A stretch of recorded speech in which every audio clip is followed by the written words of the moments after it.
المقدمة الأولى: إذا كان يوجد إله كامل القدرة والمعرفة والرحمة، إذن لن يوجد شر بالعالم. المقدمة الثانية: يوجد شر بالعالم. النتيجة: إذن فإنه لا يوجد إله كامل القدرة والمعرفة والرحمة في الآن ذاته. السلام عليكم. هذه يسموها معضلة الشر، نشأت من قبل 2400 سنة ويا أبي قور، أو بالأحرى هو اللي صاغها بهالصيغة. الملحدين أطلقوا عليها صخرة الإلحاد، والمفارقة الغريبة أنه الملحد الحقيقي المؤمن بالمادية والصدفة لا يؤمن بوجود خير أو شر. معقولة يا أحمد ما يؤمن بخير أو بشر؟ لا وداعتك أبد. خلي أشرح لك. من متطلبات فهم الخير والشر: أولا أن يكون هناك معنى الوجود، والملحد الحقيقي لا يؤمن بمعنى للوجود لأنه مؤمن بصدفة أوجدت الكون، والصدفة ما لها معنى. ثانيا أن يكون هناك استشعار بالتكليف بأنه لابد من فعل الخير، وكذلك الملحد الحقيقي لا يؤمن بوجود مكلف، فليش واجب يسوي الخير. ثالثا أن يكون هناك اختيار، والاختيار تابع لمعيار معين، والملحد لا يوجد عنده معيار يقيس به الخير والشر، وان ادعى معيار كالإنسانية أو الأخلاق أو الرحمة فما راح يقدر يقدم المعيار اللي اختار به هذا المعيار أو يبرر عقليا بدون اللجوء للعواطف. يعني المؤمن يقول معياره هو العقل والوحي، أما بالنسبة للملحد الحقيقي المؤمن بالمادية فأكيد هو منكر للوحي، وأما بالنسبة للعقل فهو مخلفات عضوية جت بالصدفة. ومثل ما قال ريتشارد دوكنز: لا يوجد شر ولا خير، لا يوجد تصميم، لا يوجد هدف للحياة، هناك فقط اختلافات عديمة الرحمة، نحن فقط آلات لنشر الحامض النووي DNA. وكون تمسكهم بمعضلة الشر لحد الآن وبهذا الشكل يعتبر أصلا من إثباتات دليل ثاني على وجود الله، وهو دليل الفطرة. لا مو الغريزة، الفطرة اللي تخلق دافع لتفضيل الخير على الشر لنفسك ولغيرك في البشر كافة، حتى الملحد منهم. وهذا راح نسولف به بفيديو ثاني إن شاء الله، هل هناك ملحد حقيقي؟ بس صبركم علي. هسه خلينا نشوف هذه الصخرة، هل هي فعلا صخرة لو نفاخة؟ بالبداية هاي المعضلة ما تنكر وجود الإله، ولكن فقط تشكك في بعض من صفاته المطلقة، وهذا اعتراف ضمني أنه لا مفر من وجود خالق للكون، واللي شرحناه بالفيديو السابق هل للكون خالق، شوفوا إذا ما شفته. ولو ادعى واحد أنه المعضلة الشر تنكر وجود خالق، فقول له تعال بابا، تخيل يجيك واحد ويقول لك لأن رسبوا بعض الطلاب إذا ماكو معلم بالصف، راح تقول له باقي الطلاب النجحوا منو درسهم؟ خالتك. ولهذا فكل العقلاء أقروا بأن معضلة الشر هي مو بإنكار وجود الله، ولكن في إثبات بعض الصفات المطلقة. فبلا ما أطول عليكم، أسرع جواب عقلي فلسفي على هذه المعضلة كالآتي: نسأله: يقدر الإله الذي أنت قلت إنه كامل القدرة والمعرفة والرحمة أن يثبت لك إنه الشر اللي تعتقده شر هو في الحقيقة خير وحكمة؟ إن قال لك نعم نحل الإشكال، وإن قال لا راح نقول له أنت مو قلت هذا الإله كامل القدرة في معضلة الشر؟ شنو بكيفك مرة تقول كامل القدرة ومرة لا؟ خلاص انتهى الفيديو، شكرا لمتابعتك. هوب تعال وين رايح؟ شنو خلص جوابك؟ فعلا ويا هذا الإلزام خلص جوابي للملحد أو الربوبي القافل، بس خلي أكمل جوابي للي جديا يشغل هذا السؤال ويبحث عن الحقيقة. زين هو شنو هو الشر؟ وليش أكو شر؟ حلو عجبني سؤالك، بس راح أخذك بفرة قبل لا أجاوبك، شلف زين. خلينا أول شيء نفكر، هل الشر أو الشرور هي نسبية أو مطلقة؟ نسبية شنو؟ مطلقة شنو؟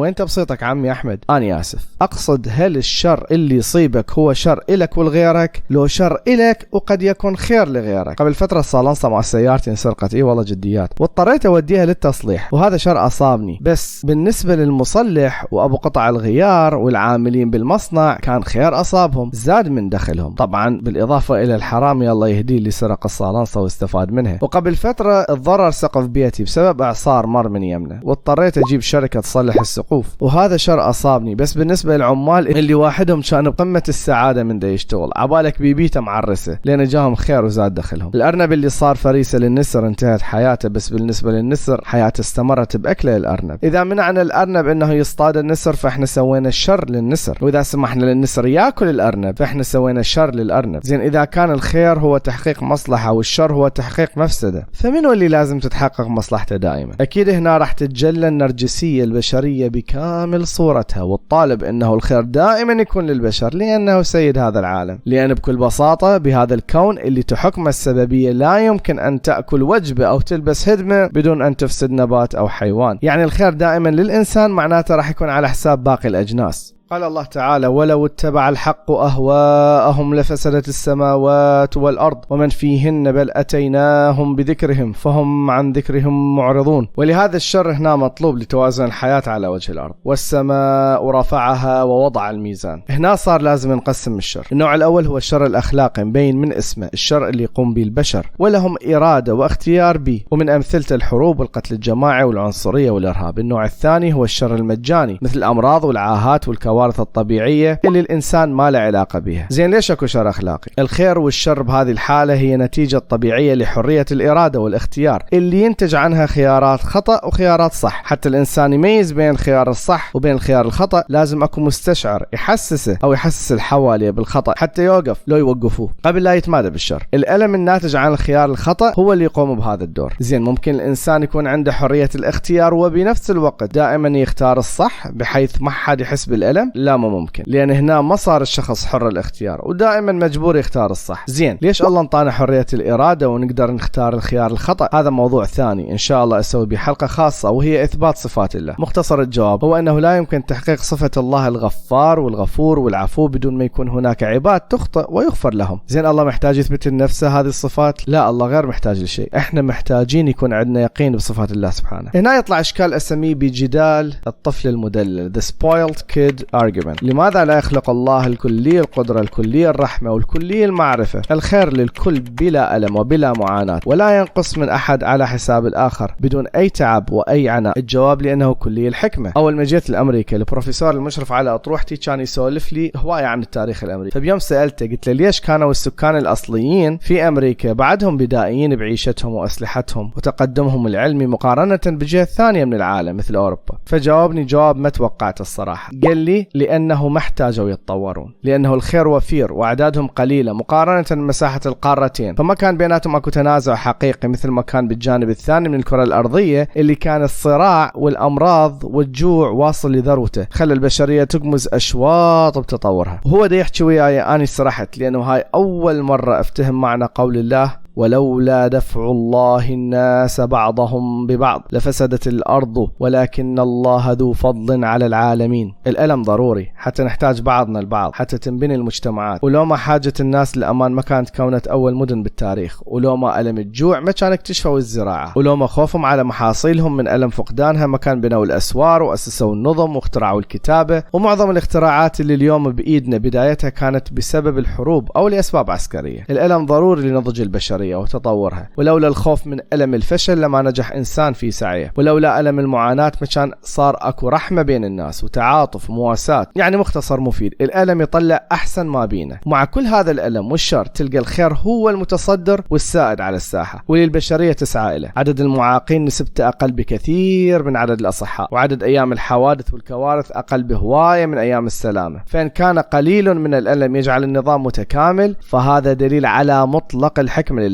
زين بالمقابل خلينا نتخيل عالم ما بي شر نهائيا. طبعا اول مغالطة راح تواجهنا اذا انولدنا بهيك عالم ما راح نعرف انه خير، لان ماكو شر نقارنه به، فما راح نحس باي نعمة وما راح نفرح بشيء لان ما محرومين من شيء، فبالتأكيد ما راح يصير اكو نضج للبشرية ولا حتى استمتاع كامل بالنعيم اللي راح نكون به اللي هو خالي من اي منغصات. فللأسف ما راح نقدر هذا النعيم نهائيا.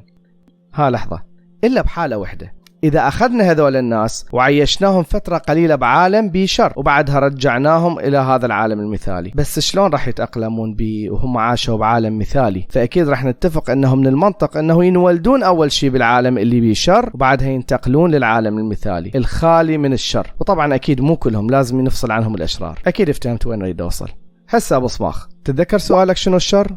لحقت نسيت. فلسفيا الشر عدمي مو وجودي. شنو عدمي شنو وجودي؟ صدق ده تحكي. أقصد الشر بحد ذاته ما له وجود، ولكن هو وصف لحالة النقص أو الفساد في خير معين. ما افتهمت شلون؟ ممكن توضح؟ مثلا الموت شر هو نتيجة النقص في الحياة، ماكو شيء اسمه موت إذا ما كان أكو حياة أنهاها الموت. والعاهة أو المرض اللي يصاب به الشخص هو نقص أو فساد من سلامته. ما تلقى مرض يتمشى بالشارع وحده. أتصور وضحت الفكرة. يعني الشر هو وصف لحالة نقص أو فساد حاصل في خير موجود بالأساس. زين وين المشكلة؟ الصراحة المشكلة هي في توقعنا إحنا بحجم الخير أو مدته، مو بالخير نفسه. مسألة عاطفية أكثر من كونها منطقية. يعني مثلا الله رزق زوجين بطفل، هذا خير ونعمة. زين هم توقعوا له حياة طويلة ولكن هذا الطفل مات صغير. الشر هنا أنه ما عاش كما توقعوا له أن يعيش. شخص أنعم الله عليه بالحياة وعاش فترة سليم معافى وتوقع راح يعيش حياته كلها سليم معافى، ولكن أصيب مرض مستعصي. هنا الشر انه ما عاش سليم مثل ما توقع. زين واللي انولد بعاهة او مرض مؤلم، وين الخير؟ الخير أنه أوجده الله في هذا الكون من العدم، ولكن الشر الناتج عن التوقع بأنه كان يجب أن يكون سليم معافى، أي أنه الخير اللي إجانا هو الحقيقة الموجودة فعليا، ولكن الشر هو الألم الناتج من توقعنا أننا أردنا استمرار هذا الخير لمدة أطول أو زيادة هذا الخير بمقدار أكبر مما حصلنا عليه لتعلقنا به. زين، شنو اللي خلانا هيك نفكر ونعتبر أنه نستحق أكثر مما أعطانا الله؟ الصراحة مقارنة نفسنا بغيرنا وحكمنا على نفسنا بأننا نستحق الأفضل، ولكن السبب الرئيسي أن الإنسان يعتقد أن العطاء على قدر حب الله له، فإن أعطاه القليل كان كارها له أو عاقبه، وإن أعطاه الكثير كان محبا له أو كافئه، مثل ما بينت الآية الكريمة: فأما الإنسان إذا ما ابتلاه ربه فأكرمه ونعمه فيقول ربي أكرمن، وأما إذا ما ابتلاه فقدر عليه رزقه فيقول ربي أهانا.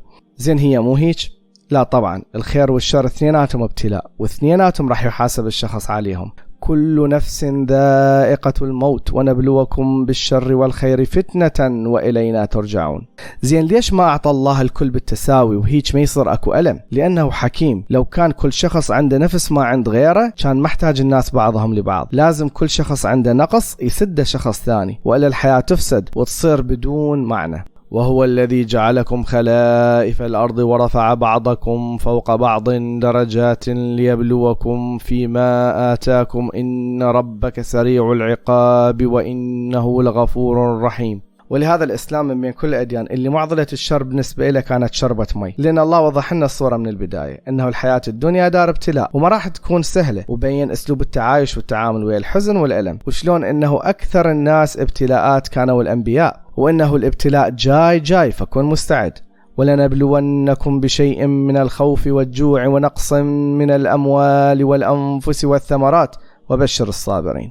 وبين أنه جهلنا بالحكمة وراء الشر لا يعني أنه ماكو بيه خير، فعسى أن تكرهوا شيئا ويجعل الله فيه خيرا كثيرا. وبين أنه الخير زائل فلا نتعلق أكثر به من اللازم.